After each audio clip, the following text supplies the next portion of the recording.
We got a jam-packed episode in front of you with discussion of some midweek action, picking a ton of incredible games for Weekend 13, and reaching the final stretch of the race of the 2026 season. Join us for this episode of College Baseball Now.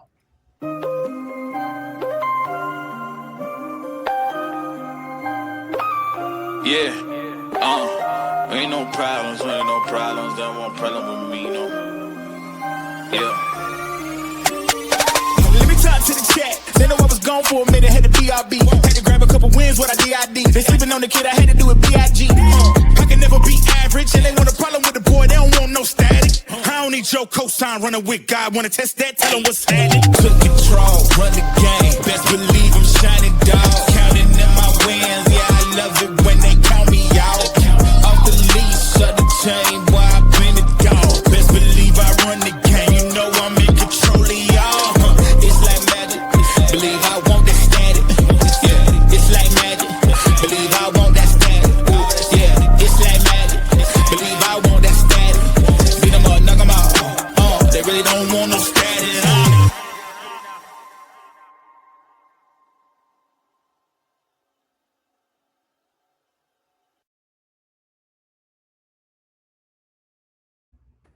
From our brains to your ears, it's College Baseball Now, episode 34. We're glad to be here with you, and I'm glad to be here with my friends, the hosting team of the podcast. Let's start with me, your friend, your host, your boy, Drew Wheeler, Director of Amateur Scouting at Prospects Live. So happy to be here with you all and happy to be here with my squad.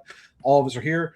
Two of you are in really weird positions on the screen, but we'll make it work. Let's start with the gentleman on my right in the top corner. It's JB Sebastiano. JB, the big day approaches rapidly, man. Graduation is just around the corner. Yeah, no, it's crazy. It's crazy that it's finally, going into the real world after Saturday. Yeah, so crazy times. Are you prepared to spread your wings and fly? I hope so. We're going to find out, won't we? You'll do fine. Speaking of graduation, we have to give a round of applause to the gentleman who has just graduated from Auburn University. That's going to be in the bottom right corner, Josh Catlett. Josh, well done, sir. Congratulations. Thank you. I never thought I'd see the day after 5 years of college. Never thought the day would come. You have graduated in less time than some of us sitting here. It took them to graduate. I'm not going to point fingers at anybody, but some people it took longer to graduate college. So you're doing great. You're living your best life. No schoolwork, no finals, no pressure, no stress, I hope. So far, well, I don't know. I'm on the hunt for an actual day job. So that's I don't know if stressful is the word because things, knock on wood, seem to be going well right now. But I don't know. We'll see. There's no stress in between with stuff involving the company, Prospects Live. Tons of stuff going on here to keep me occupied while I'm trying to figure out that on the side. That's true. There's plenty for you to do here. And if you have a job for Josh Catlett, let him know in the comments below. And then finally, bottom left corner, it is the coach, Jake Bargery. Jake, bummer news coming out of Arcadia this past weekend, dude. The Knights, it was good night for the Knights. A real sad ending to the season, but man, we're so proud of you and proud of Arcadia. Glad to have been the number one podcasting fans of that team this year. I appreciate it. I'm proud of obviously all of our guys too. We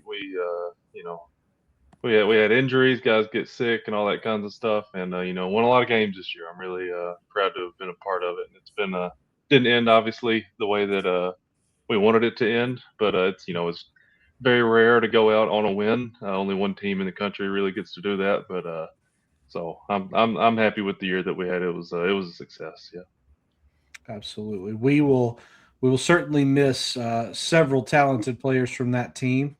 Wheeler, Oswald, you got some talent coming back. And, of course, our favorite unit, coaching first base, will be out there again next year. That's the right word, right? Was that what you called yourself?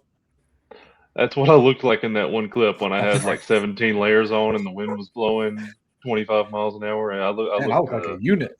Yeah, I think that was the right word for it. I love it. Classic stuff. Speaking of classic stuff, guys, Josh, some nonsense is going on in your home state, man. This midweek, Troy decided it'd be a good time to just play right into my agenda and lay the smackdown on Alabama, 6-1 in the midweek. Josh, I'm going to let you speak as an Alabamian.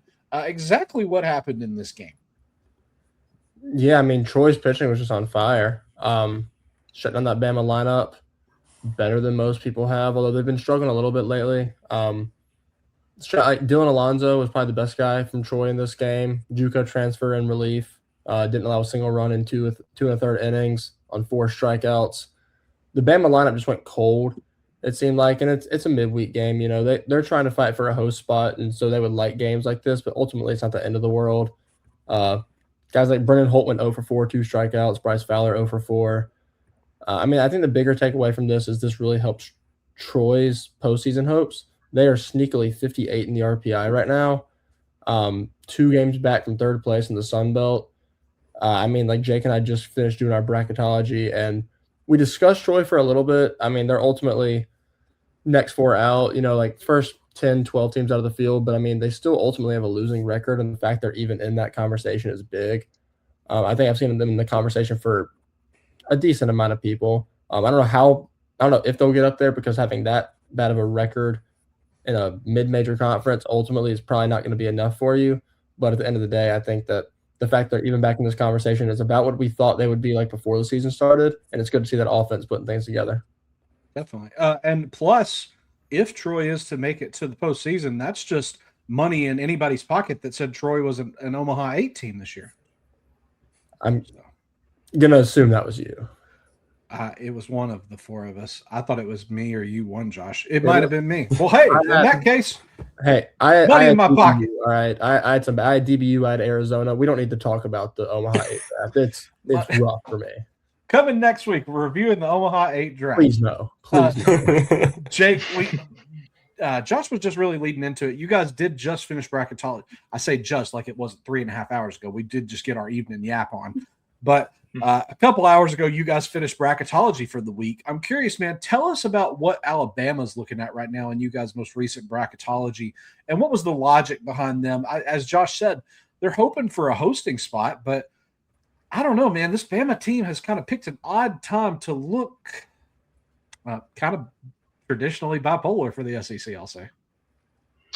Yeah. So for Alabama, I think we ended up having them as the 12 seed, but like that, 12 through like 16, 17, 18, like there's an order that you can go in. Like I think Alabama has firmly kind of earned the hosting right at this point. But like, and just some of the under the hood things, like they're sitting at the number 5 RPI team, and being in the SEC, having RPI that high, like the upcoming games that they have on their schedule, they have South Carolina and Ole Miss. Like they're not really, as long as they take care of business there, they're not really going to drop too much. Whether they, I think they have to win a few of those games, obviously, but like I think they're set up nicely to maintain this range of like where we have them as a 12 seed. Just like some of their records against really good opponents, it just kind of all backs it up. Yeah, they're a little hot and cold at times, but like if there's a time to get cold and then get back hot again, I guess you could say that like now is the time to start heating back up. But if I can make one note on Troy, if that's all right, like Josh mentioned, like they're kind of just on the outside looking in right now.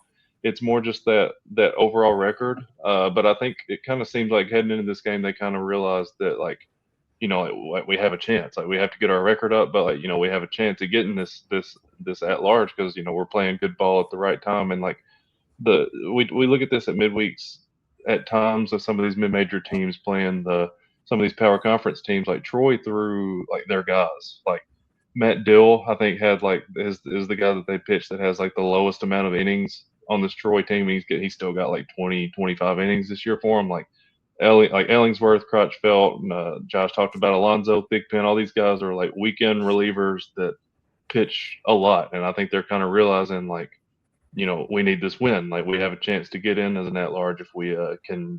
Then this would be a big win to kind of boost that resume up for Troy too. And sure enough, it was. JB, want to go to you because obviously we've talked a lot about Alabama. A lot of talented teams in that state this year. Whether we're talking about Jack State, Josh's alma mater of Auburn, Alabama, Troy. JB, I guess my question to you is, Troy, earlier in the season and in the preseason especially, we talked about Troy as being kind of one of the top contenders in the Sun Belt. And wasn't exactly the season that we expected from them, but yet this kind of result is one that if you told us earlier in the season, especially, would have been like, yeah, pish posh, this is exactly what we're expecting. Yeah, no, I agree. I mean, I know we all had them in the discussion for the top 25, I even think, originally back in the day. They were in our top 30 teams probably if we were to rank it at the time. Troy, it's just kind of the talent hasn't meshed together for them this year, but I think, that game right there was showing of the talent that they do have on roster and how they could get hot. If they get into a regional, it would be fun to see. I think it would be interesting. But it's definitely an uphill battle, like the other two guys said. So it'll definitely be something that we got to keep an eye on. But I think they're probably the last team out of those hot teams in Alabama that we're really watching right now. Last team to the dish, so to say.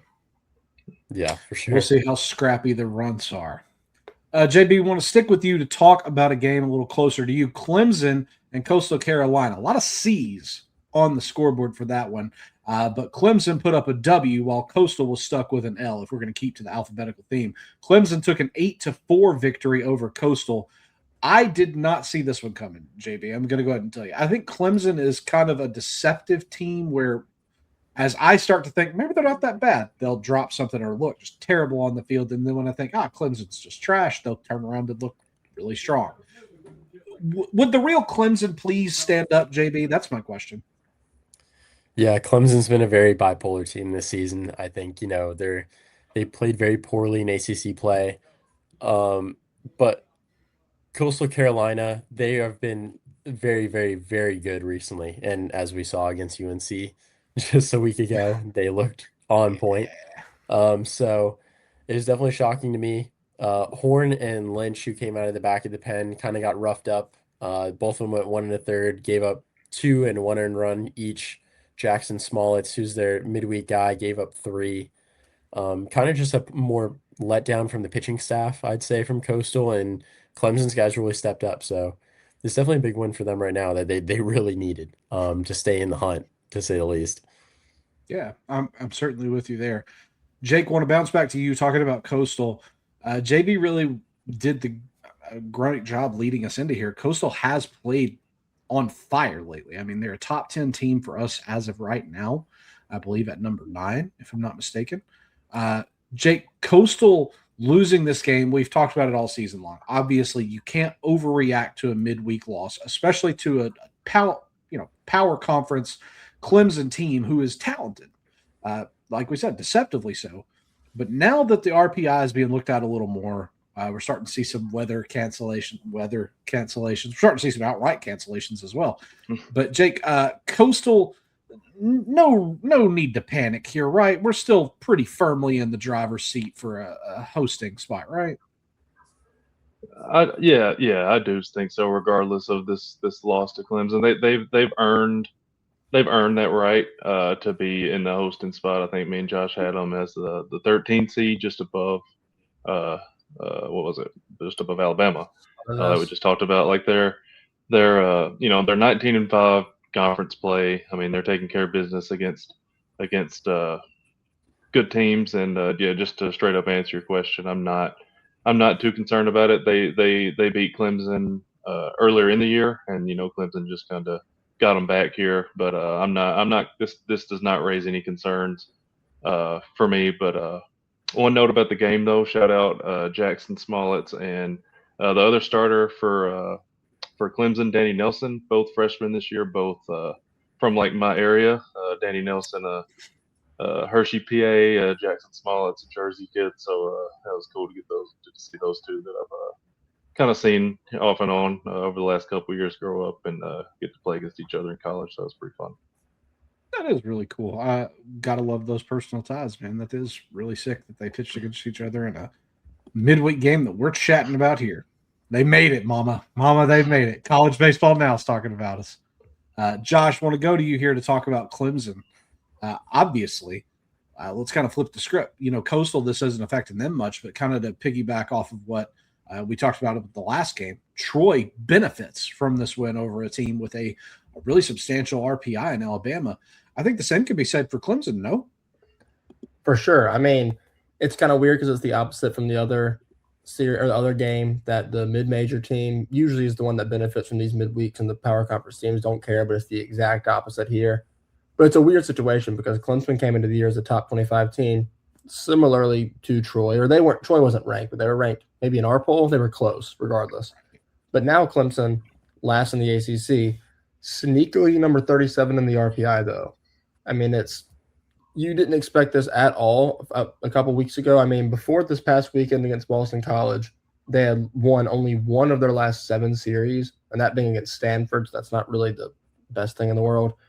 But they were in our, I think, next 4 out in the bracketology. They were discussed. Because, I mean, there's some redeeming qualities there, sure, like the Boston College series, certainly really good.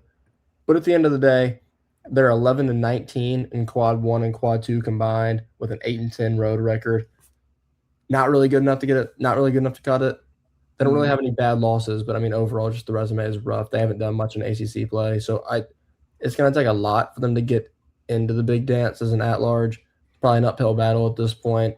I know they have Florida State on deck, and I forget who else. I think it's Florida State at home this weekend, and I think they're at VT, which they would probably need to go 5-1 and win a couple in Charlotte, maybe, or like 4-2 and win a couple in Charlotte to get in, which is tough for them at this point, but it could get done. They need some things to go their way, falling around them. Yeah, a couple of balls. They travel to Florida State, Josh. So you are right. They're at home versus Florida State, at Virginia Tech, at USC Upstate is their schedule finale, basically. It is going to be interesting. And like you said, Josh, I think that there's a road. There's a road. I do certainly think even if you took 3 wins of 6 games in ACC play, and then you get to Charlotte and take, I don't know, you win 2 games. Yeah, that may push them up just enough, I guess. But like you said, it is a sketchy resume as of now. For what it's worth, right now, if the standings ended the way they currently are in ACC play, their path to, say, winning 3 games, they would have Pitt, then they would play Virginia if they won that, then they play North Carolina.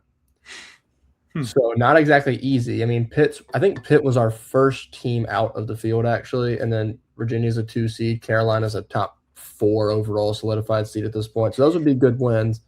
Going only 3-3 in conference play the rest of the way with those 3 wins still might not be enough. It might. RPI is good enough, but they got some work to do.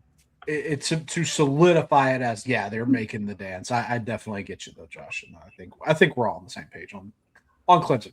Either way, impressive midweek victory to them. Hat tip to them for sure.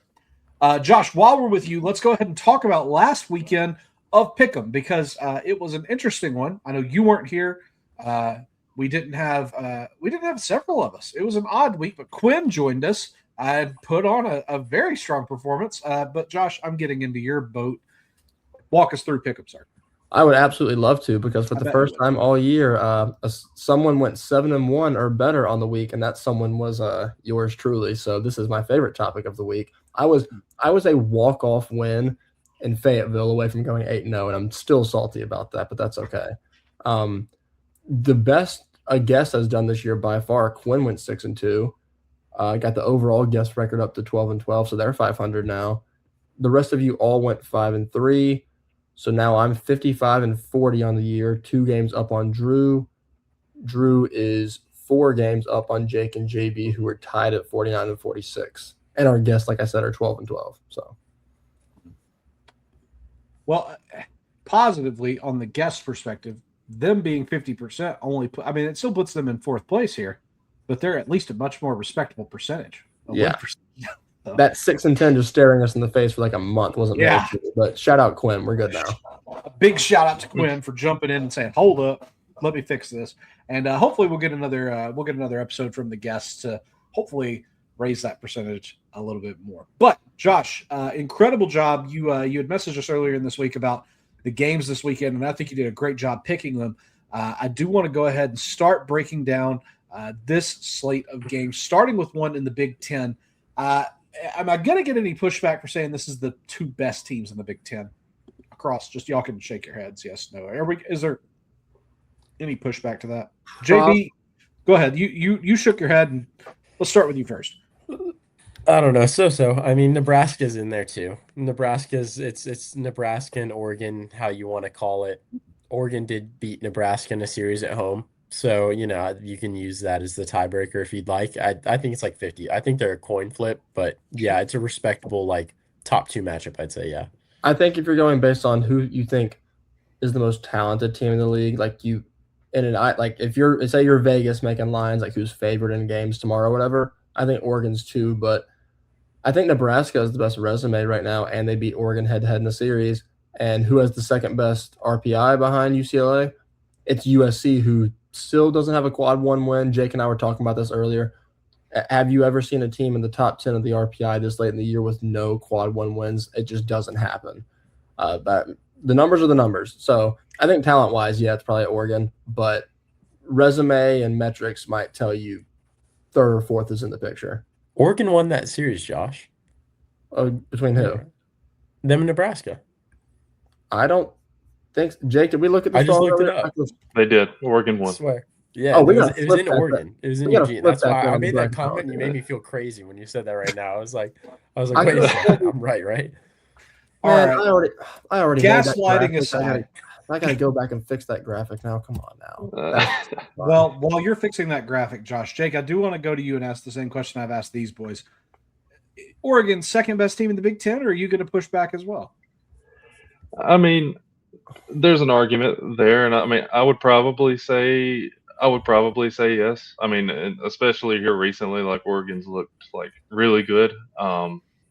Like Will Sanford, he's been pretty good. He had a pretty rough start this past time out, but like going up against a team like UCLA, if you're cool with just kind of jumping into this series here, for Oregon specifically, like the starting pitching is probably going to need to be a little bit better than it was against Washington, especially in terms of length. Like none of their starters made it through 5 innings against Washington, and I don't know if that was more of them like pitch counts trying to save them maybe for this series at UCLA. I don't know, but I would like to see their starters maybe go a little bit longer there. But like on the offensive side, like they have solid numbers from top to bottom, pretty much. Like Ryan Cooney, Angel Laya, Drew Smith, they've all looked good. But just watching this Oregon team play, it kind of just feels like like who's going to hit today? Like that's been kind of something that's plagued different teams around the country.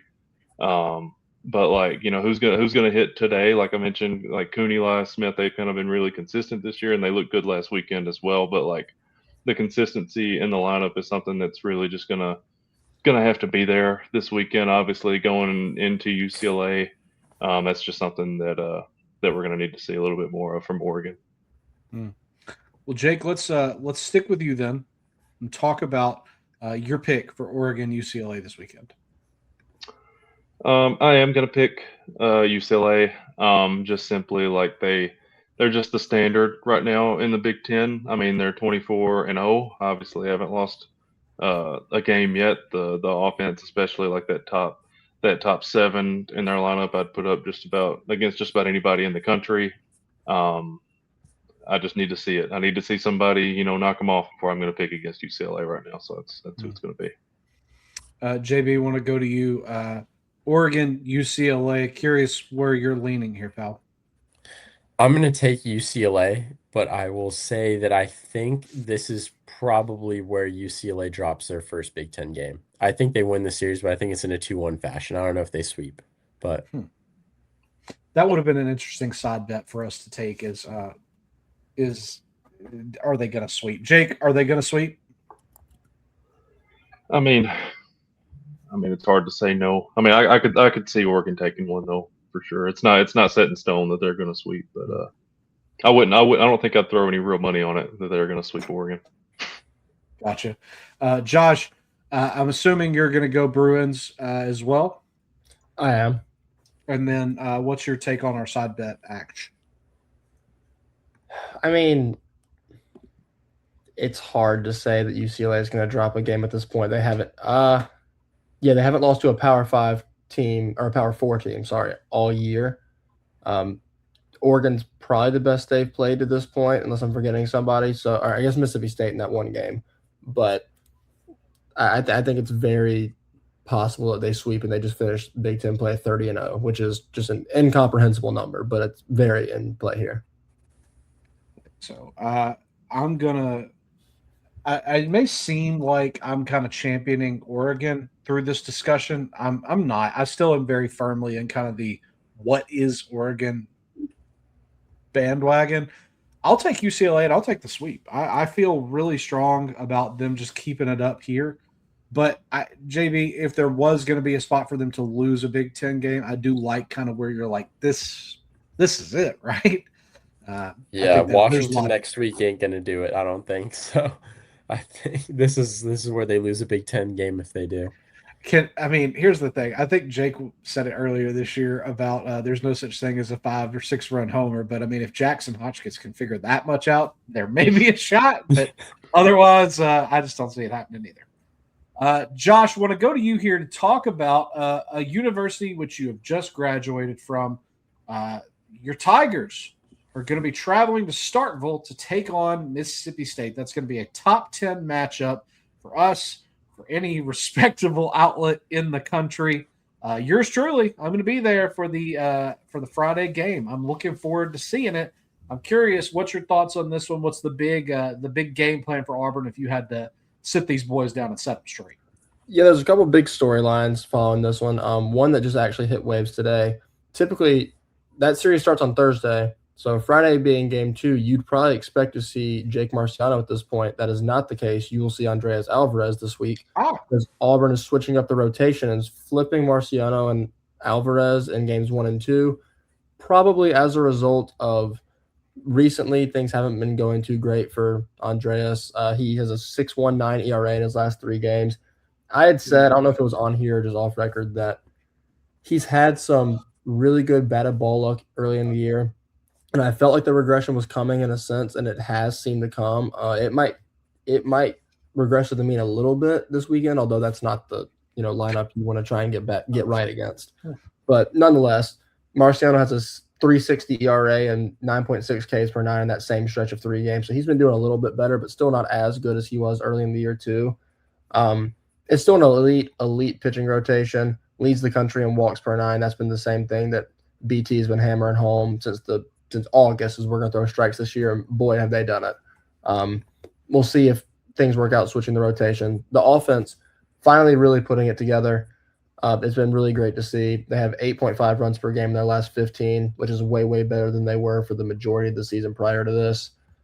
Side note, Chase Fralick, first Auburn Tiger since 1985 to homer in 5 straight games. That is the streak he was on before UAB this past week, so he's red hot. Eric Guevara has been red hot too, Ethan Bingaman.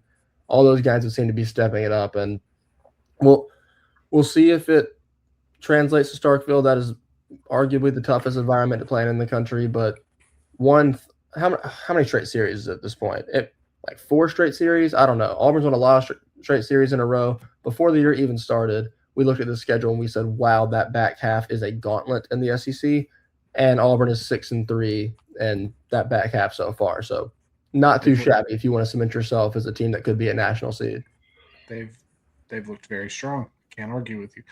JB, thinking about Mississippi State, you've got another top 10 team coming into town with a big series. I think there's a lot on the line for both teams. What is the major storyline for Mississippi State as they welcome the Tigers? Yeah, well, for Mississippi State, if you go back to their recent home schedules in the SEC, outside of LSU and Vanderbilt, they've lost all their home series, including a sweep to as an aforementioned team that we do see on a screen right now. Somebody's wearing something, but who knows? We don't know.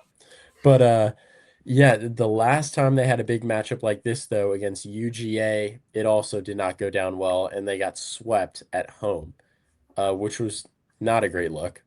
So I think it's definitely a run it back for them and for Brian O'Connor to try to prove what this team is. I think all year everybody's kind of believed in them and had a lot of faith, but they've also had their moments of being very up and down. A lot of us have had questions because, they haven't performed in some big games, and other times they've looked great. So it's kind of, are we going to meet in the middle at some point here this season? I think Auburn's really a great test for them, to kind of meet in the middle and really show everybody what we thought this team would be all along. And going into the playoffs, it's exactly what they need.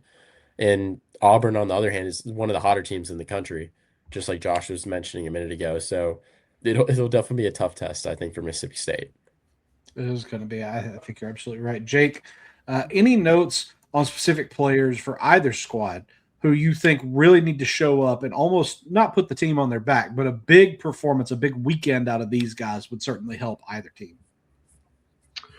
Yeah, I think it's kind of. I think I want to say Charlie Foster for Mississippi State. He's had he wasn't good in his last start, and I think I read earlier that Ryan McPherson is apparently like day to day from what I read, like he's progressing, but no solid timetable. I haven't seen anything like where he's like for sure going to come back in X amount of days. So like even if he does come back soon, like does he go straight into starting? I don't know. Like Valencius has been great for them. Duke Stone's has been good for them, but like they're just missing that consistency right now from a third starter's standpoint. And while McPherson coming back sooner than later would be like really big for them, for the time being, it seems like. And I haven't seen that they're going to like make a change or whatever. But like if Charlie Foster is going to be that guy on Sundays and he's just going to be that third starter, I think he's going to be one that needs to step it up, especially in a weekend like where they have Auburn coming into town. So. Auburn's pitching staff, not to kind of cop the Josh Catlett train of just talking good about Auburn, but their pitching staff has been what carried them through the inconsistency of the offense, Jake. And I think, like you said, Foster needs to kind of at least get to that level of meets it, beats it. If we're coming into a Sunday where these teams may have theoretically split games, I love that call. And yes, Foster needs to be on his A game because I've seen it firsthand. I've been to several Sunday games in Starkville, and when he leaves it over the plate, it gets touched. When his locations are not sharp, Foster gets touched up. So it could be ugly if Auburn's bats are there to play. But let's go ahead and pick it. Josh, I'll let you make the easiest and most boring pick of the episode. Well, the second most boring and second easiest pick of the episode. There's another one coming up that I think several can predict. But what are you thinking for Auburn, Mississippi State, Josh? Yeah, I'll take Auburn. I can't not. I mean, yeah. State's won 11 of the last 13, but Auburn's won 10 of their last 13, including a couple big series on the road. I'll choose that to continue, and we'll see if the starters who have been kind of iffy lately, we'll see if they can pick that back up. JV, where are you leaning on this one, buddy? Well, Josh just made up my mind for me. Let's roll with Mississippi State. Why not? Why not? I saw that comment. I honestly expect to be the only person taking Auburn here, so we'll see if one of you proves me wrong. Jake, will you be the one to prove him wrong? I think I am. Me and JB had all the same picks last time, but we're starting out different here early. I'm going to go Auburn. I just think if this one does, two really good teams, if they split the first two and it comes down to the Sunday game, I like Auburn's chances against, we don't know obviously how deep Mississippi State's going to get into that bullpen in the first two games, but like if it comes down to Sunday pitching, I think I like Auburn setting themselves with a better chance on Sunday than I do Mississippi State right now. So I'm going Auburn. I think I'm going to split it, and I'll take Mississippi State. But I think the rationale behind it is in Starkville with those bats. I think if Auburn's pitching gives any leeway, any room for the bats to really show up, I think Mississippi State will take advantage. And I'll tell you that atmosphere, when one goes, it's like it radiates and they just amplify, and that offense just starts ticking in a really dangerous way. I'll level it out, but I like Auburn, and just from a scouting perspective, I'm so excited to watch several dudes from Auburn this weekend. I'm eager to make my case from seeing them in person. So it's going to be fun on Friday night. Shout out Greg. He'll be there with me as well. He's never been to Starkville, so this is going to be a good opportunity for him to see how that whole shenanigan works at Stark Vegas. I'm going to keep the reins on this one, guys, talking West Virginia and Kansas. As a resident Big 12 watcher, no longer a Big 12 expert, as you guys remember from several episodes ago, I think these are two teams firmly among the top three in the Big 12. And I think this is going to be an incredible test for Kansas, who will host West Virginia. Kansas's offense really kind of plays into that thing Jake was talking about just a minute ago, where their offense is lifted by a random – it might just be a dice roll every game between, okay, you're going to hit today because the dice said so. The coin flip tournament indicated that you, Brady Ballinger, are going to lead this team. You, Jordan Bach, are going to lead this team. You, Dario Osoria, are going to lead this team. Kansas, you can never tell who's going to come out, but somebody will, because this team has been as white hot as any across the country over the last month. Now, that said, West Virginia has also looked very good, and since a mini vacation for their ace, Max Yale, he has looked just as good as ever. Chanson Cole has looked excellent lately. I think Dawson Montesa has very good stuff in him. This is going to be a tough test for Kansas, who I think this pitching matchup for them may be one of the most tricky they'll face throughout the Big Ten schedule, conveniently coming at the end of the dance. Jake, want to go to you. Major storylines that you could think of for this game, or excuse me, this series, as the Mountaineers travel to take on the Jayhawks. Yeah, I mean, you hit a lot of the high points there, but just to talk about the West Virginia pitching a little bit more. I mean, they were just fantastic last weekend. Like Maxiel, Monteza, Chanson Cole, that they combined for 18 innings last weekend and only allowed 2 runs. Yale had 8 Ks in 5 innings. Cole 9 in his 9-inning complete game. Monteza 6 Ks in 4 innings. Like, they really just pitched the crap out of the ball. And like they kind of the lineup was also playing well. Like the bats were hot. Gavin Kelly, Sean Smith had multiple homers. Smith had 6 RBIs on the weekend. Brody Kresser had 4 RBIs. Kelly also had a couple homers in their midweek against Marshall yesterday. But like their whole lineup was hitting the ball, and when you combine that with the success that their arms were having, you know, they kind of made the Kansas State team look not good, and they're better than what West Virginia made them look. So I mean, I think that was just impressive in its own right, and I like what I'm seeing from West Virginia. Yeah, Josh, I'm curious, what are your thoughts here, man? We've talked a lot about these two teams, but now they're colliding. I'm curious, do you have any certain leans or things you're watching more specifically? Yeah, I think the main matchup has kind of been touched on already. I think it's West Virginia's pitching against Kansas's offense. West Virginia's pitching has been rock solid recently with Yale, Cole, and Montesa, like y'all mentioned. Montesa not as much, but the first two really so. I mean, the offense has been the key driving force for this Kansas team that's bringing them to heights that we never imagined they would be. They could really be a national seed at this point. Yeah. Guys like Brady Ballinger, Tyson LeBlanc, Augusto Mongardieta, like those kind of guys have been really the driving force behind this team. It's been kind of iffy game to game from some of the guys at the bottom, but there's some reliable guys that you know you can bank on. I think I don't know if we're going ahead and making picks or not. If you want to. I think it's hard to pick against Kansas at this point. No matter if you think that West Virginia is the more talented team or not, Kansas has won 19 of their last 21 weekend games. Kind of speaks for itself.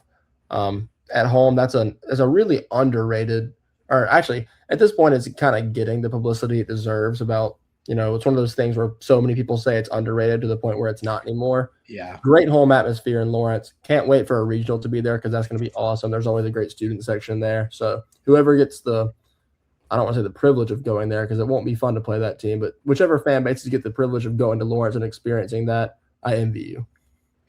Go ahead, Josh. Let's make your pick since you brought it up.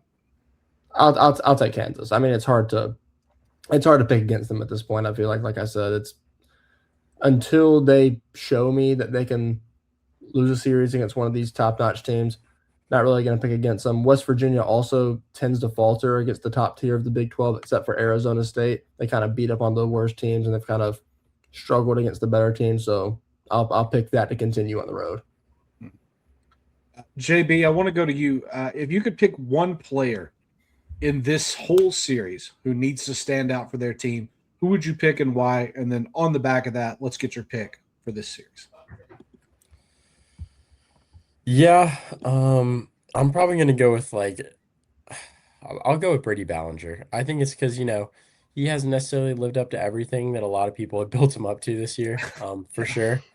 But I think he's definitely the guy that's the key there that we want to see. Like LeBlanc has done what people were saying that he was going to do. So if he acts like the middle of the lineup force that he should be, then that's a big piece for them. They're definitely going to need this weekend against a West Virginia team who, seems to be getting stronger. But like Josh has said, they falter on the road, especially against higher end Big 12 competition like Cincinnati, which we picked a couple weeks ago. So that's definitely where I lean with it. I think it's got to be Ballinger and kind of trying to thwart off a West Virginia team is trying to get back on track.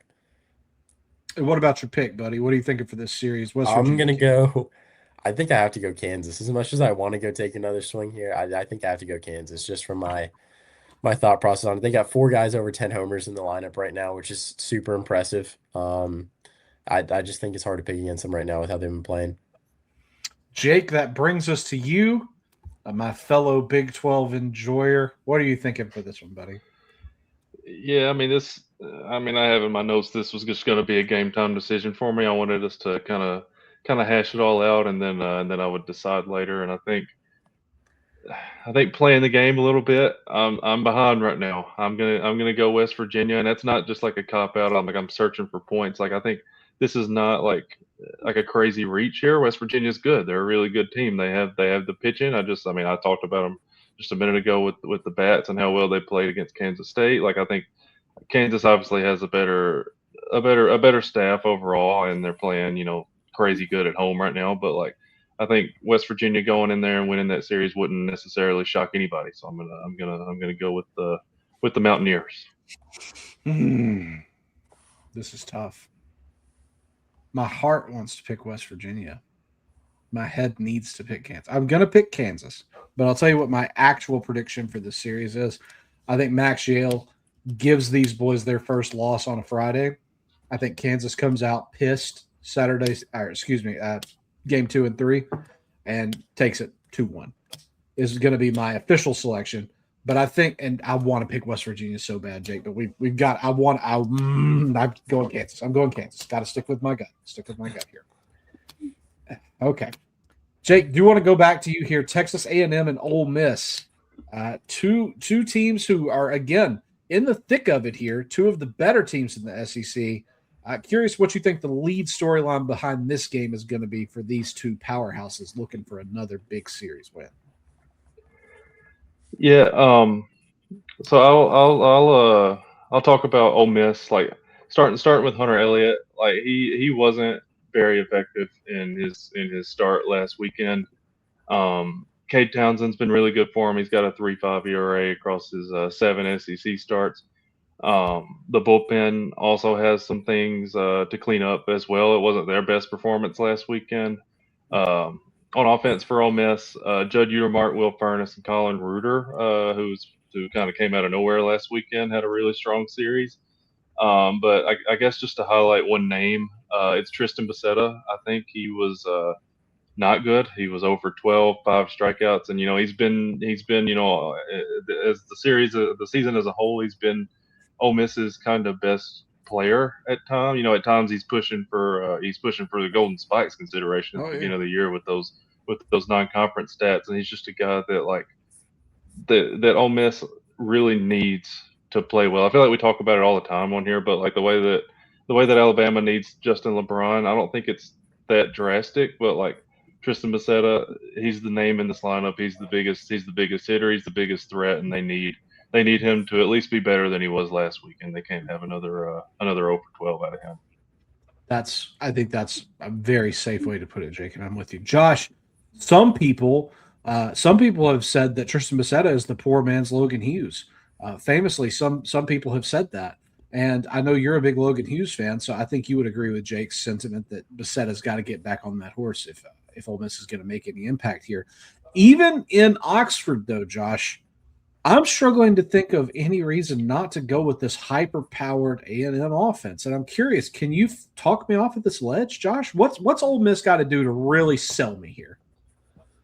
I think 2 different things that Jake hit on is probably the main selling point here. The offense has really struggled in the last 2 series, so they need those guys to step it back up. Also, I think the number one thing is far and away the most what's the word I'm looking for? Dependable thing for Ole Miss coming into the year. You thought was going to be Hunter Elliott on Fridays. he had a cold stretch earlier in the year, kind of got it back together. Now in his past 2 games, he's running an 18.9 ERA, allowing 19 hits per 9, 3 home runs. Not what you love to see. Townsend and Ray have been pretty solid, but your Friday guy, that's really not what you like to see. I mean, even he could put together a performance like that this upcoming weekend, and you've gotten some inconsistency from A&M too, so maybe it evens out. I guess that's something you could rely on too. But the A&M offense has cooled off just a tad too, but they're still elite. I mean, like Sorrell, Grahovic, Jorian Wilson, Bear Harrison, the list goes on. It's a high-powered offense. Ole Miss has been 1-5 in their last 6 games, but they won 10 of their last 11 before that. So hot, cold, hot, and just like a miniature version of it in the back half of the season could be what we're experiencing here. I don't know. I don't know where I lean here fully, but I think everything Jake hit on with Elliott and the offensive struggles recently is kind of where things need to turn around if they want to take this one. I think I'm with both of you then. JB, let's think about Texas A&M. Let's think about Ole Miss. These two teams in a comparative sense, it's like Josh said, there's questions that need to be answered, inconsistency that needs to be addressed for both teams.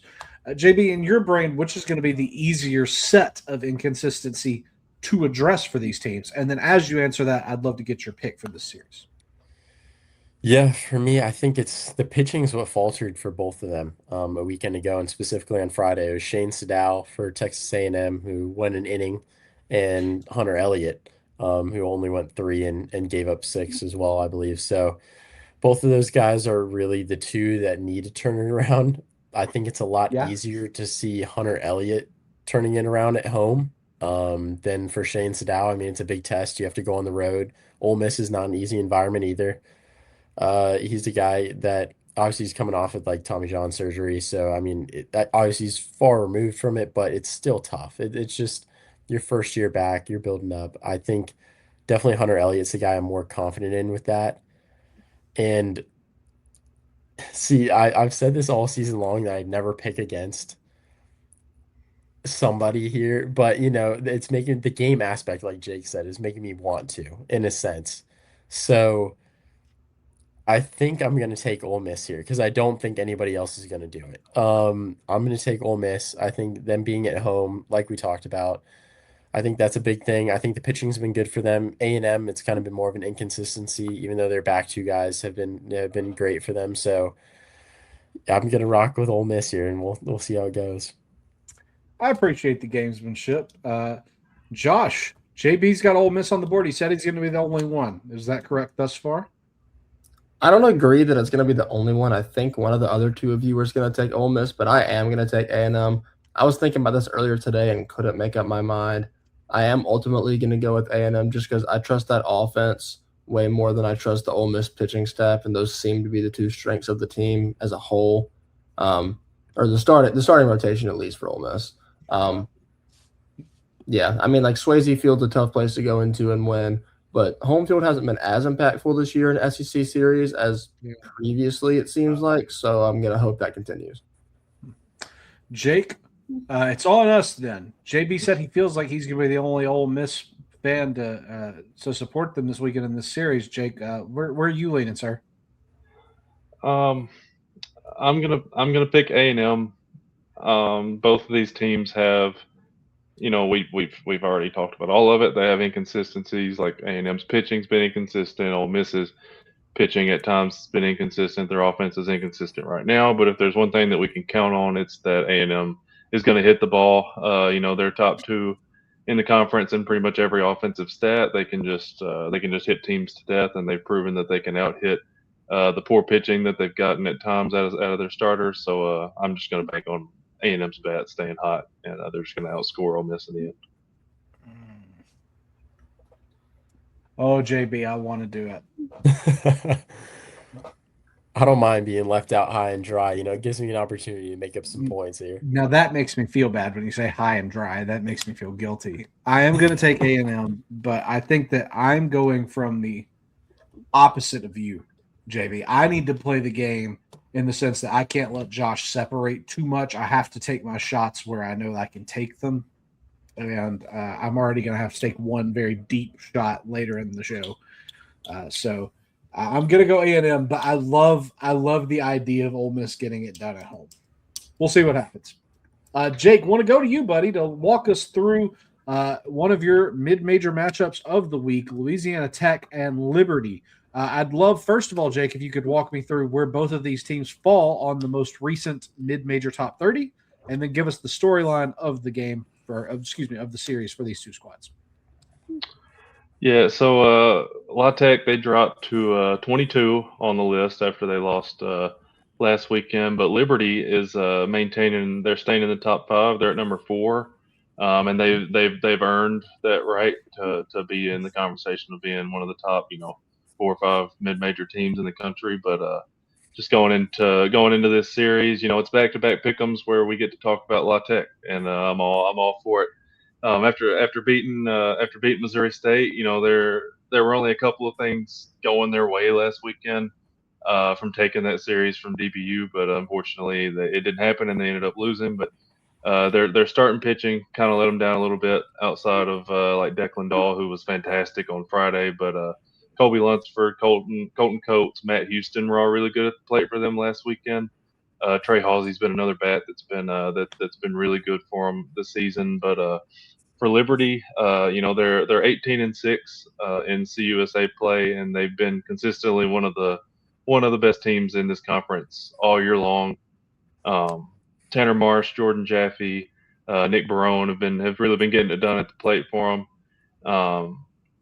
And I don't know how many teams have had like the same rotation through all of conference play, but Liberty's one of them. Ben Blair, as expected, has been really, really good. He's the leader this team needs on the pitching staff. And when we discuss like mid-major teams that are dangerous if they get into a regional, the conversation usually starts with the ones that have that frontline ace that can take down one of the strong power conference lineups, and Blair's one of them. It's not just him though. Bradley Zayak and Jackson Lucas have been really good as well. The bullpen. Cooper Harrington, my guy, Tyler August has been really good for him as well out of the bullpen. This Liberty team can really just they can fling the pill, and that makes it a tough matchup for anybody. So well said, buddy. Well said. Josh, want to go to you thinking about this mid-major collision. Any major thoughts before you give us your pick?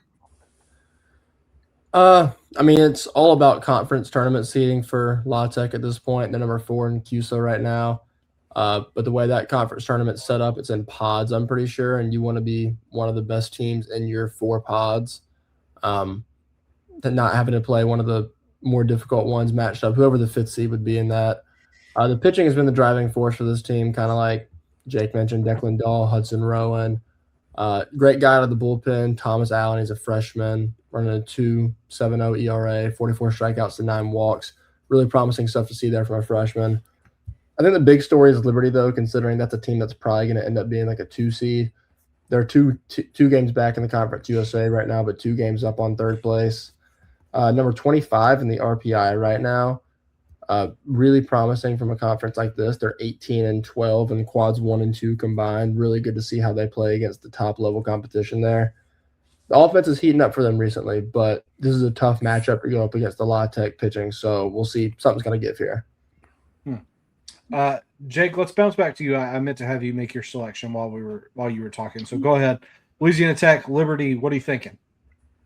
I'm going to pick Liberty. I think it's just overall Liberty. They're just a more talented team playing at home. That's not a knock on La Tech. They're really good. Obviously, they took down Missouri State not too long ago. But I'm going Liberty. I'm trusting the arms. Ben Blair's a dog. So I'm going Liberty.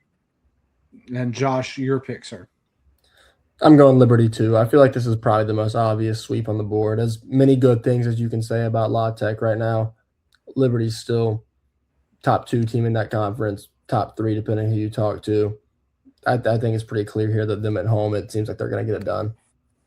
JB, you've ridden with Liberty consistently. I believe one of my favorite quotes, underrated, didn't get much love, but it was very funny, was when you said, "Give me liberty or give me death." I'm assuming you're going to be making the great American quote once again. We're rocking with it again. We're giving me liberty or you're giving me death. Shout out Micah once again. We're rocking it. Liberty we go. Shout him out. And Josh called it. Sweep it up. I'm taking Liberty as well. But can't ignore, as Jake said a minute ago, I think, Josh, you referenced it too. Jake, you called him, what was it, the Big Blue Foot? Got to shout him out, though. Got to shout him out. I love him. That's a quality squad. All right, Josh, walk us through what you're working with Oklahoma and Arkansas. An interesting matchup of teams here who, and I've said this once before, I've said it all year, but I think it rings especially true in this one. Neither of these teams can afford to lose it at this point, and I think it's especially winnable for both teams as well, Josh. Yeah, I think they're in a very similar situation here. Looking at their seasons as a whole in the grand scheme of things, their resumes are very similar. From this matchup specifically, Oklahoma's losses seem to come at the expense of their arms pretty often. They've put Caden Leon in that game 1 starter spot, which has worked out relatively well for them, or it seems like it's going to. He's only allowing a 171 average on the year, which is way better than the kind of stuff you were seeing out of LJ Mercurius. Cam Johnson, Cord Rager, decent, pretty solid starters on Saturday and Sunday, or games 1 and 2 whenever it would be played. But I mean, I think the issue here is those arms are going up against a certain guy named Ryder Helfrich, and it's I know one bat doesn't make an entire lineup, and he's really not the only guy. Cam Kojal, Damian Ruiz, guys like that have been really solid this year too. But look, Ryder Helfrich came to Auburn for a series, and literally the entire thing was like, just don't pitch to him and you'll be good. And then all of a sudden, Auburn pitches to him, and he had I think 2 bombs in a game or something. He can take over a game like that. Over on the year as a whole, I mean, he's been very clearly their best bat. 15 home runs, walking 20% of the time. From a metric standpoint, he has a 108 90th EV. You love to see that from an MLB draft standpoint. I think that's probably one of the things I'm looking for the most. Also, Gabe Gackel's back in a Sunday starter role. I'd like to see how he continues. Last week, he pitched 4 innings, allowed 2 runs on 5 hits, 5 strikeouts, only walked 1 guy. Decent, very average starting spot for him, but we'll see how he can do against an Oklahoma lineup that has been admittedly not too great. So this could be kind of a confidence building spot within SEC play for him. I think you're very well right. It very well could be. I'm curious how Gackel plays on Sunday. JB, looking at these 2 squads, I'm going to have you again consider both rosters. Which one player needs to stand out for their team to take a series win? Not to be cheap, but I think Gackel is Gackel's the obvious one on Sunday. Him getting back in there, I think that's a huge game for them, especially if it's a deciding factor game. If it's a rubber match, I think that's huge for Gackel. If he goes out there and has a great outing for them, it could help save the bullpen for Arkansas, which could be taxed by that point if it's a close series. And also, it's just a true confidence booster going through the rest of the year. So I think Gackel is probably the key guy going into the weekend. Jake, all this to say, we certainly can't just count Oklahoma all the way out. I mean, this is a team who's been flirted with, if not been in the top 10 in our top 25 rankings previously in this season. And Oklahoma's not just washed, right? No, I wouldn't say so, but this team, it's been weird. Like last weekend against Florida was one that we had a lot of struggle trying to predict, and it had a lot to do with the inconsistencies of this Oklahoma team. Like if you're looking for a consistent hitter, after Camden Johnson, I don't really know who you point to. Like there hasn't been another consistent guy there. There also hasn't been a ton of power in the lineup as a whole, especially in conference play either. And one note that I will mention, Cameron Johnson, he was coming off back-to-back really good starts, and ended up leaving early with the knee injury last weekend. I haven't seen any updates on that, but this team, they don't have a lot of guys on the staff that they can necessarily trust. Like Josh talked about it when he was talking about Oklahoma. Mercurius was getting starts there. Cord Rager, they're up and down with their outings, and losing Cameron Johnson, as inconsistent, I guess is a great word. I mean, if we're going to use that word for anybody, it can be for him, as he kind of has been at times. He was really coming off of back-to-back pretty good starts, and having him out, hopefully he's back sooner than later. But if he's out for any extended period of time, it's going to be a tough loss for them. think that's fair for sure. Josh, I want to start with you. Oklahoma, Arkansas. What are you leaning here? Yeah, I'm going to take Arkansas. Oklahoma's 3-6 in quad one road games. I'm going to expect them to maintain that trend and Arkansas to pick up a big one at the Hog Pen. Maintain that trend is a great way to say you're going to keep losing. JB, Arkansas, Oklahoma. What are you thinking, pal? I'm taking Arkansas as well. I think there's just too much talent on that Arkansas roster against an Oklahoma team who's kind of a more middle of the pack talent-wise SEC roster, maybe bottom half, probably most likely more bottom third actually of the SEC talent-wise. But yeah, I'm definitely taking Arkansas here. Jake, 2 Arkansas on the board. Do you think it Hogs? I think I am. I'm going to go Arkansas. Outside of the Georgia series a few weeks ago, they've had a really solid last month of baseball. But last weekend, especially, that kind of looked like the best version of this Arkansas team that we've seen in some time. Arguably since like I don't know February or something. Like it was just nice to see this team playing as well as they did last weekend, and I think they built on it at home. I will also take Arkansas. That's going to be another interesting kind of sweep there. But I'm curious, like we said a minute ago, is this, JB pointed out, is Oklahoma a bottom third SEC team if you stack them all up at peak talent? And I think at the onset of the season, we would have all agreed that they were. But certainly they've been fluctuant. And speaking of fluctuant, Arkansas waves hello. It's just it's going to be a very interesting series to see what happens in Fayetteville. Jake, I'd love it if you could walk us through yet another of your favorites, a mid-major matchup. This weekend, Louisiana going to be taking on Appalachian State at one of the most beautiful parks I can think of, pal. What's the major storyline there? And then drive us right into your pick. Yeah, Louisiana's been playing good ball. This is a really fun series, and I'm glad that Josh added this one to our list of series to talk about. Depending on how this one goes, we could be discussing Louisiana next week again, as they have a huge one between them and Coastal. But they've been quietly playing really good ball as of late. We kind of, towards like in the middle of the season, like they had a pretty tough stretch. They lost series to Texas State, ULM, James Madison, but they're 8-2 in their last 10, including a big series win at Arkansas State a couple weeks ago. Cody Brash has been really good as he entered the rotation. 2 weeks ago, he's gone a combined 13 2/3, only 2 runs allowed. Andrew Harriman and Ty Roman have also been really good for them as well. But for App State, they're sitting at 15-9 in Sunbelt play, and they've only lost series to Coastal and Southern Miss. I mentioned the pitching on the Louisiana side, but it's been the bats for App State that's been the most impressive in conference play. Charlie Evans, Drew Dupont, and Steven Smith are all hitting above 400. The only starter they have right now hitting below 300 in Sunbelt play is Cameron Miller, and he's leading the team in homers. Like they're leading the conference in batting average, runs scored. I'm sure some other categories, but they're really swinging the bats. And just on the pitching side for them, real quick, I'll hit on Gage Peterson.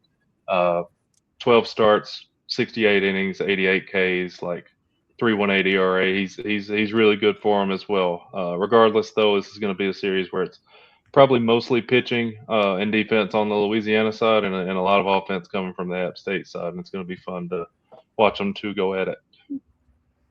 All right. Well, then, Jake, let's say you're putting money on it. What team are you going to go for? I don't know. This was kind of a toss-up for me as well. I think I'm gonna pick App State. App State's going to be at home. They have, like I mentioned, the record. The way they swing the bats, especially at their home park. I think they're just going to outslug this Louisiana team. So I'm going App State. JB, what are you thinking here, man? They're going to be nearer to you than Louisiana would be, surely. Yeah, I'm going to be taking App State too. I just think they're going to stay hot.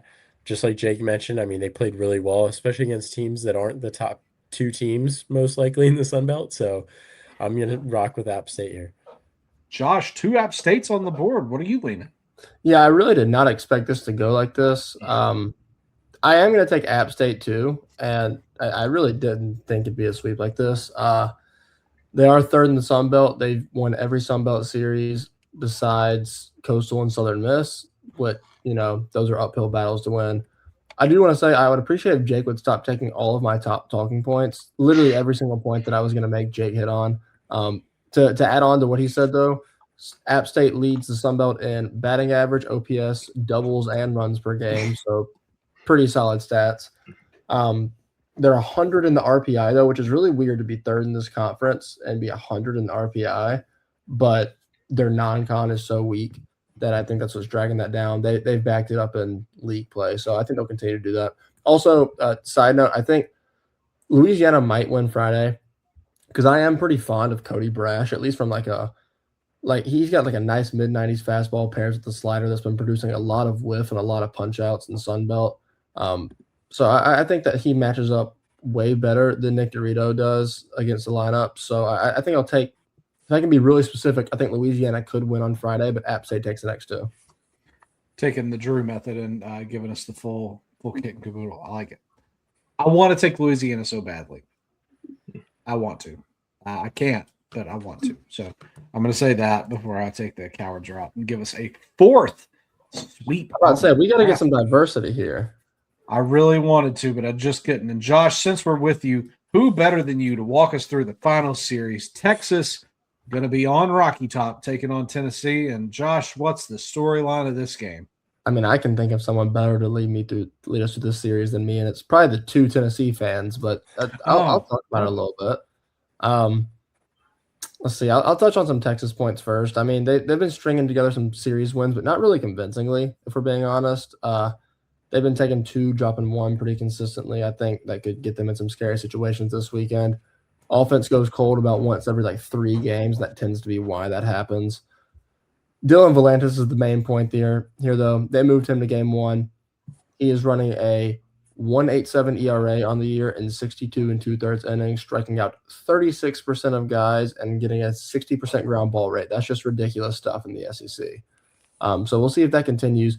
Tegan Kuhn's, Dylan Volantis, must-see TV game 1, let me tell you. Tennessee, as if y'all don't already know this, they want to get out of playing on Tuesday in Hoover. Probably that's a big thing at this point, as well as they want to work their way up into a 2 seed, which they're pretty close to at this point. Some people think they're already there. I think this weekend would be a big one to pull 2 games out of, and that would really help them in both of those spots in a way that no one expects. They're 35 in the RPI right now, 11-13 quad 1 and quad 2 combined record. Get that up a little bit, and that's probably some 2-seed stuff right there. The quad 1 record is pretty good, though. 10 quad 1 wins. Really good compared to teams or other teams around that 2-3 seed line you see at this point. They'll have 6 quad 1 opportunities remaining. Take 3 from there, maybe 4, and you're probably in good shape at this point. But I think this weekend could kickstart a really good end of the year for Tennessee if they put the pieces together right. If not, we thought they were out of the picture for a while, and they've already got themselves back in the conversation we're in now. We didn't think they would, so it's a good thing to even be here, in my opinion. Interesting. Josh, I'll let you go ahead and make your selection while we're here. I am going to take Texas, and I think this is just an easy way to get a little game up on Drew again, if we're being completely honest. This could come back to bite me so poorly, but I know where he's going with this one, and I think I can get a little edge there. Interesting. Jake, your rebuttal, sir? This is a battle battle of the UTs. I mean, we all know who the real UT is, but anyway, I mean Tennessee lost last series at Kentucky last weekend, but both Tegan Kuhn's, Evan Blanco allowed 6 runs apiece. Appenzeller and Rudy were both kind of bad out of the pen last weekend as well. But Landon Mack was awesome. 6 innings, 6 strikeouts, 1 run allowed. But the pitching as a whole just has to be better. And also, they never really played a complete offensive game against Kentucky. It took a Levi Clark 2-homer, 5 RBI performance to kind of salvage that series and avoid the sweep. But in conference play, Henry Ford's had some big moments, as has Grimmer, Garrett Wright, and Reese Chapman. But the same issues that were kind of plaguing them at the start of conference play showed back up a little bit, with the top of the order not really producing. And Tennessee, I don't know, me and Drew especially are hoping that doesn't linger too much further. Yeah. Yeah, that's a safe way to put it, Jake, for sure. What are you leaning here, man? What's going to be the pick, Jake? I'm gonna go Tennessee. I'm not. I don't have a smile on my face. Well, I do actually, but it's not a happy smile on my face. Making this pick, I'm just kind of laughing through the pain a little bit of having to take Tennessee against Texas. But I'm going. I'm going with the Vols. I think we need to clip that because I was going to say you definitely did have a smile on your face as you were saying that. Love it. JB, I'll let you make a rebuttal again. Just because you're not a bona fide Tennessee guy, so I'll group you into the others category here for the moment. But Yeah. Texas, obviously, this is a great series win for Texas if they can take it. Yeah, I'll hit on something that we haven't hit on yet, and I don't know if we talked about it at all, but Sam Cozart is putting up a run for probably the best reliever in the country this year with Texas, as he's gone 42 and a third innings this year, 1.70 ERA. He's made 3 starts, but 14 of his 17 appearances are out of the pen. He's been incredible for them. Probably the best, quote unquote, he could be the best freshman arm in the country, one of the best out there, especially out of the pen. But Cozart, he's looked phenomenal this year, and I'll be taking Texas as well. Just had to throw a little shout out to Sam Cozart because he's been incredible, and I don't know if we talked about him, but Texas, I think they're a great team. It's crazy to say, but I could see a world where Tennessee wins this series this weekend just because they need it so badly at home, and it just turns into an absolute slugfest, and it just works out in their favor. But I'm gonna go Texas to play it safe. Interesting. I just have a question for all of you. Off the top of your heads, do you remember the last time that Tennessee played Texas? Any of you off the top of your head? That would have been in the SEC tournament last year. Oh, I was thinking series. Yeah, you're right. Anybody remember how that one went? I'm sure you're about to tell us. Tennessee won in deep extras. Maybe my favorite game I watched last year. There's no sweeter win for one specific Tennessee fan who shall remain nameless that when Big Orange puts a certain coach in the dirt for the day. I hope I'd love to see 2 wins. I'll be greedy though. The last time I said this before a series, it went really well. I'm going to be greedy and say I hope we can get 1. I'll take Tennessee. What if we get that 1? What if I just go a little greedier? What if we take the series? What if I'm just really greedy and we take a sweep? Give me Tennessee. I will go down with this ship and I will hold my head up, not surrender. There will be no white flag above my door. Shout out Dido. That's the picks. Anyway, thank you so much for joining us for this episode of College Baseball Now. Want to ask in the comments below, tell us, what do you think Tennessee's got to do to take this series from Texas? What do you think they got to do to take a game from Texas? Most importantly, you think they got a shot? Are you going to ride with the Drew and Jake army? Or are you going to go with the disbelief squad of JB and Josh? I'll let you tell me in the comments below. But until then, I'd love it if the founding member of the disbelief squad, Josh, tell the folks at home what you're working on and where folks can find you between our podcasts. Yeah, you can find me on Twitter at JoshCatlett3. Jake and I's last bracketology will be coming out tomorrow. Yeah, I'm trying to think. I don't think I'm working on much other specific stuff. My life has been so busy recently, but it's okay. We're going to be getting back into the swing of things in the next couple days. So we're good. But there's not tons of new stuff right now, but there will be in the coming weeks. Trust me. Oh, there's going to be plenty coming, and we'll have all those announcements soon, buddy. You're going to be at the core of a lot of that. Jake, tell the folks at home where they can find you between our episodes, pal. You can follow me on Twitter at Jake Barge. I've got the mid-major rankings that are going up every week now. It's been it's been tough to put them together, but it's been a lot of fun at the same time. This weekend, I think I'm going to get out to see some St. Joe's action. They're hosting VCU this weekend. Nice. I know it's not as exciting as what Drew's going to watch this weekend, but I am going to get some Duke McCarran, St. Joe's, Blake Primrose, who's got 20 homers for them. It's going to be a lot. I'm super excited. I've seen a lot of St. Joe's baseball since I've been up here, but this is the most excited I've been to watch them yet. So it's gonna be fun.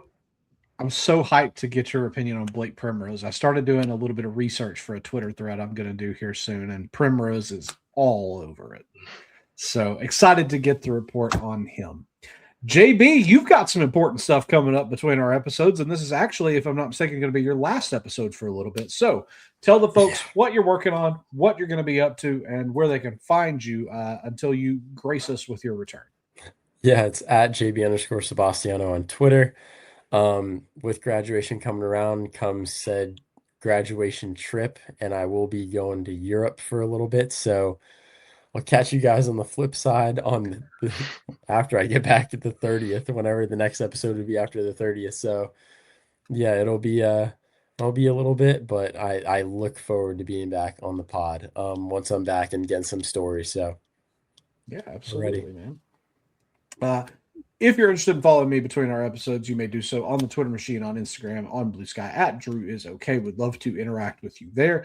Prospects Live membership start as low as $7 a month, where you can get all of the internet's best baseball content, tools, tips, tricks, lists, and more. Want to see how your team's best prospects are doing in the minor leagues? No better place. You want to get some MLB draft insight? We got it. This team, plus a ton of other incredible and genius, and dare I say handsome individuals writing all kinds of great stuff for you to check out at prospectslive.com. Card stuff. We've got stuff for your fantasy baseball team. That's an incredible squad that is putting out, I think they said 12 pieces of content per week. Insanity level stuff. And a great, great deal at Prospects Live for that. We are going to have a top 200 college players coming out soon. We've got Mock Draft 3.0 coming out soon. The college daily sheet continues to roll along. All kinds of great stuff at prospectslive.com. Want to again encourage you, if you haven't, leave us a 5 stars, gold star, thumbs up, A+, whatever the rating is. Do that on your podcasting app of choice. Also want to remind you, be nice to yourself, be nice to each other. Enjoy the baseball this weekend, because we're going to. Happy graduation, Josh. Happy graduation, JB. Great season out of you, Jake. Drew, you're also here. Until next time, we'll see you later. Take care. Bye-bye.